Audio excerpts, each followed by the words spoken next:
Siguradong mapapa-analyze ka kapag ganitong ulam ang lulutuin. For today's video, magluluto tayo ng paksiw na isda sa dahon ng saging. Tara, simulan na natin. So naglagay lang tayo ng mga spices sa ating dahon ng saging na nilagay natin sa ating kawali.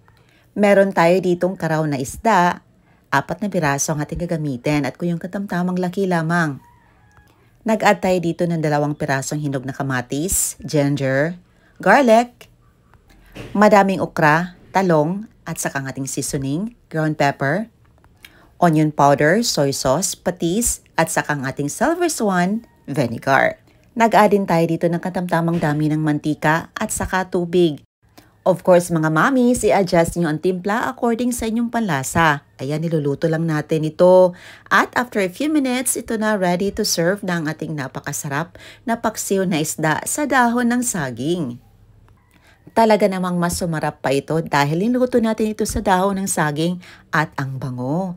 Ayan, tinikman natin ito kung sakto na ba ang lasa. Pwede kayong mag-add dito ng seasoning na nakasanayan nyo. Ayan, kainan na! Ang sarap nito sa bagong saing na kanin plus ang ating paksiw na isda sa dahon ng saging at ang ating nilutong alamang. Perfect combo talaga. Ayan, kainan na!